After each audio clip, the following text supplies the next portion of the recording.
Martin's joined us. We've got some money-saving tips as usual, but let's start with Flybe. Lots of people will be concerned this morning, Martin. They will be, and thoughts go with, of course, the staff, first of all, who are potentially looking at losing their jobs, and those people who are losing their travel routes at the core for their business or their work in the UK. But I'm going to focus on my expertise, which is the consumer rights and what you do if you have a Flybe ticket and how you get your money back.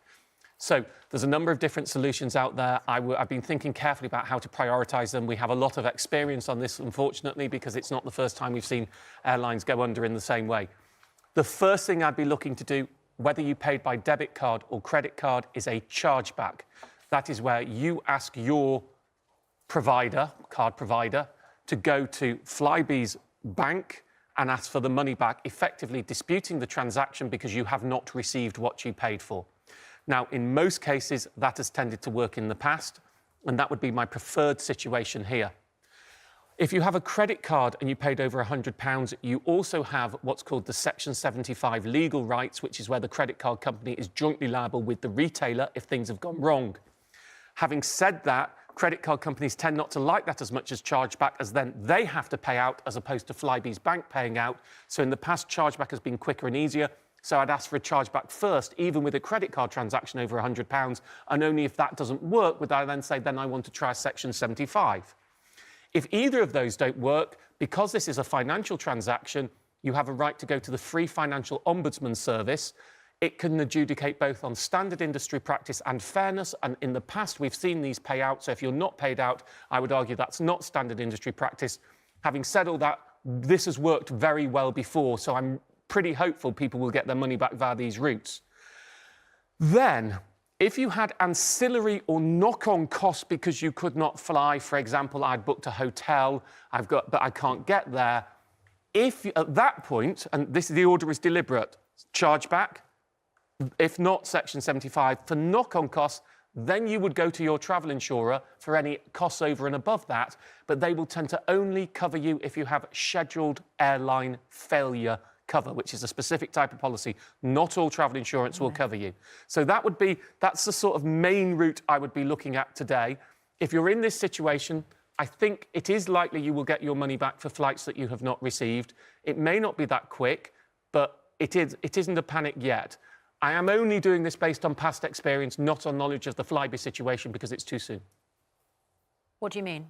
Well, simply, I haven't got any experience of this working on Flybe because it's too soon to try it out. And it happened overnight. But when we've had because it happened, I was online at 11 o'clock last night suggesting this, but in all the past occurrences, this has worked. So what I'm saying is I can't guarantee 100% this will work. There might be something in there that I've missed, but I don't think there is. This is the process that's worked in the past. It's frustrating to people that Flybe were in this situation. There was a perilous situation. They went to try and get a sort of a loan. They never got it, and yet they were still trading and still selling holidays and still selling flights and that people wake up this morning going, should we, before we book, check the financial status of the company we're booking with? Look, here's the problem, and you get this at every administration, which people don't understand. They say, why were they still selling tickets if they're in this position? And the answer is, if you are a trading company, you are a trading company. The moment you are not a trading company, i.e. you can't afford to be a trading company, you go into administration. It's a binary situation. So either you're trading or are you not. You can't say it's likely we're going to go into administration, because if you think you're in administration, you have to go into administration by law. So it's a pancake flip. It's one or the other, and that's why it happens. That's the way the rules work. There's no in-between stage. Of course, administrators could decide to keep something being a going concern, which we see happen with retailers to protect the brand. We don't see it happening with heavy infrastructure like planes, which cost a lot to fly. I'll just have a sip of this. You should, yes. Yes. Coronavirus, was it the tipping point for Flybe? Yes, and it's very difficult for all airlines. Flybe has been in trouble for quite a while, and this is the straw that broke the camel's back. Is it the first big business casualty of coronavirus? It's the first big one that we know of. If we go into an epidemic or pandemic situation, I think it's very unlikely to be the last. The impact on our economy of if we go full pandemic, worst case scenario, it always makes me smile somewhat, a wry smile, when I hear children won't go to school. Children won't go to school means parents won't go to work. Means that the people who deliver our food to our doors, if you do online delivery, won't be there to do that work. the supply goods coming from China and the input is not coming in. So look, this is why the US Federal Reserve has dropped interest rates to try and stimulate the economy there, and they have very few cases of coronavirus. I don't want to catastrophise because that isn't helpful, and the best thing we can all do is carry on as normal until we're told not to carry on as normal. In which case... But if you look at the potentials... Yes, in which case, should we carry on going on holiday as normal? Well, so I've been doing a lot of thinking about this. I talked last week about travel insurance and what the key trigger points are there. Most travel insurance policies will cover you if the Foreign Office has told you not to travel to a country. It won't cover you otherwise. If your airline flight gets cancelled, some will, depending on the policy. But let's just go through the logic here with coronavirus. Look, the most important thing is your health.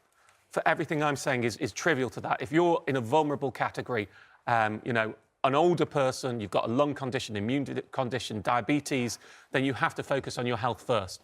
For those under 50s who are saying, well, there's no real health impacts for me apart from a mild flu, well, the real impact on you, if this goes to an epidemic, is the necessary protective measures we must put in place to stop the contagion being quick, to reduce the peak level of this. And that will certainly include many things, but travel restrictions are very likely. So here's what I would do. First of all, when are you travelling? The sooner you're travelling, it's easy to go and look at what the level of contagion is in the country you're travelling to and how good its health reporting is. And if it's low and you're going in 2 or 3 weeks, you can probably still book and it's not a problem. The longer away, the bigger the window of uncertainty. For example, summer holidays are 4 months away. The first reported case of coronavirus was the 31st of December, 2 months behind. Look how quickly this can move. So where we'll be in the summer, we don't know. That's the first, so much more uncertain there. The second thing is, would you be disinclined to travel if you were going to a country that had a big coronavirus outbreak but was not yet on the Foreign Office list of coronavirus banned countries, because then your travel insurance wouldn't cover you, and if you chose not to travel, you would not get your money back? If the answer is no, then I wouldn't book, or at least I would not book something where you don't have free cancellation, or I would wait until I booked. And so certainly vulnerable people who have a condition that means they really don't want to go. A man got in touch with me, his wife had COPD, which is a lung condition. Then I would say, check whether the travel insurance is available. But you probably want to do a holding pattern now of whether you would book or not. And that's, of course, disastrous for the travel industry. Yes. After Flybe, there's an irony in it. I'm having to say both things at the same time, trying to protect consumers on one hand, but we don't want our travel industry to go down. But and that's the issue we're in right now. I think Donald Trump said this, but, that could have a huge impact on the tourism in the UK, of course, because if everyone's going, well, we can't go abroad, and suddenly... Tourism, cinemas, theatres, restaurants, shops... Well, I mean, if we're told not to go out... Right, or to reduce our contact for things that aren't necessary. I was hearing yesterday, reduce your journeys, all of that type of stuff.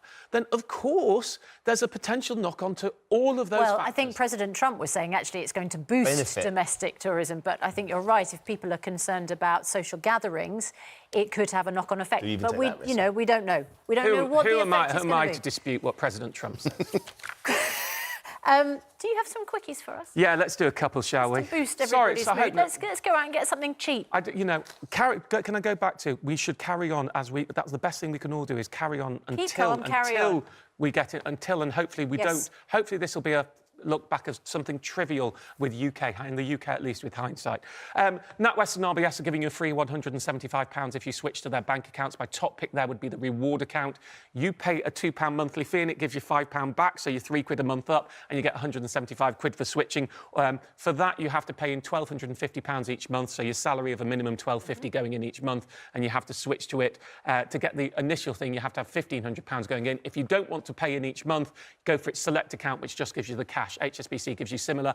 And it's March, as always, is free wills month if you're over 55. Solicitor drafted wills normally cost you £200 for a single, £300 for a joint.